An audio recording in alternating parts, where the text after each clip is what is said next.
প্ৰথম প্ৰশ্নটো হৈছে গৌতম বুদ্ধৰ জন্মস্থান কোনটো?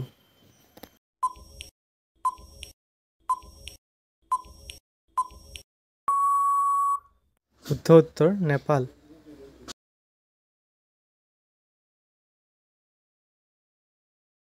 নেক্সট কুৱেশ্যনটো হৈছে সিদ্ধাৰ্থ গৌতম বুদ্ধক সৰুতে কোনগৰাকী মহিলাই ডাঙৰ দীঘল কৰিছিল?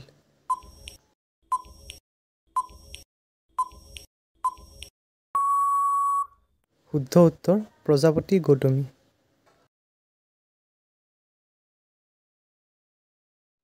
নেক্সট কুৱেশ্যনটো হৈছে গৌতম বুদ্ধৰ কাৰ লগত বিবাহ হৈছিল?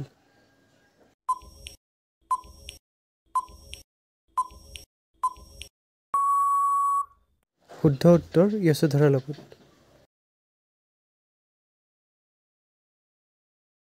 নেক্সট কুৱেশ্যনটো হৈছে গৌতম বুদ্ধৰ জীৱন সলনি কৰা দৃশ্য কেইটা আছিল?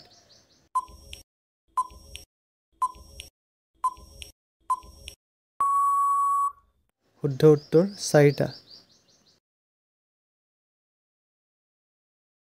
নেক্সট কুৱেশ্যনটো হৈছে গৌতম বুদ্ধই গৃহ ত্যাগ কৰাক বৌদ্ধ ধৰ্মত কি বুলি কোৱা হয়?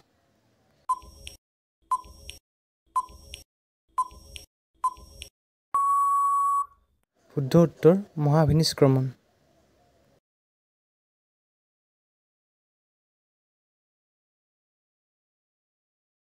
নেক্সট কুৱেশ্যনটো হৈছে গৌতম বুদ্ধৰ প্ৰথম গুৰু কোন আছিল?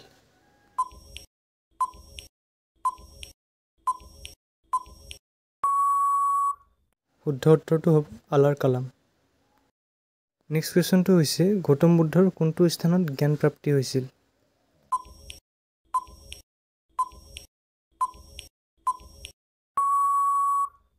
শুদ্ধ উত্তৰ বোধগয়া।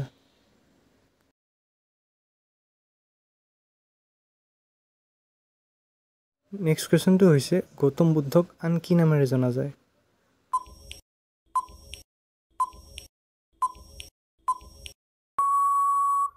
শুদ্ধ উত্তৰ তথাগত। নেক্সট কুৱেশ্যনটো হৈছে গৌতম বুদ্ধৰ প্ৰথম আৰু প্ৰিয় শিষ্য কোন আছিল?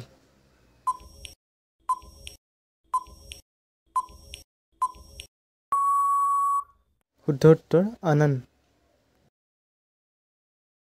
নেক্সট কুৱেশ্যনটো হৈছে গৌতম বুদ্ধই কোনটো স্থানত দেহ ত্যাগ দিছিল?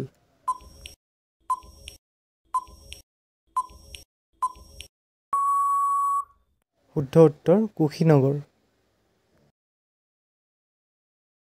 নেক্সট কুৱেশ্যনটো হৈছে গৌতম বুদ্ধই প্ৰথম উপদেশ ক'ত দিছিল?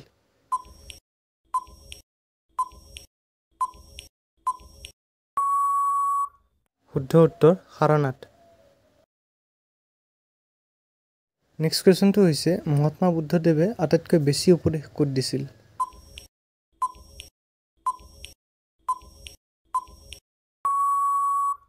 শুদ্ধ উত্তৰ শ্ৰাৱস্তি। নেক্সট কুৱেশ্যনটো হৈছে গৌতম বুদ্ধই জনসাধাৰণক কোনটো ভাষাত উপদেশ দিছিল?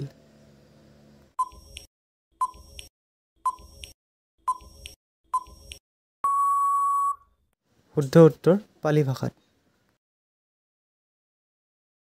নেক্সট কুৱেশ্যনটো হৈছে তলত উল্লেখ কৰা গ্ৰন্থবোৰৰ ভিতৰত কোনখন বৌদ্ধ সাহিত্য গ্ৰন্থ?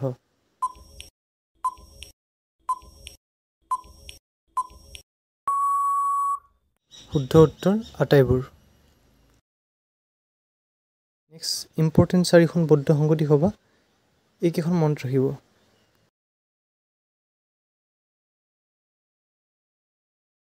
ভিডিঅ'টো ভাল লাগিলে লাইক কমেণ্ট কৰিব আৰু আগন্তুক ইম্পৰ্টেণ্ট ভিডিঅ'ৰ বাবে চেনেলটো ছাবস্ক্ৰাইব কৰি লওক। ধন্যবাদ।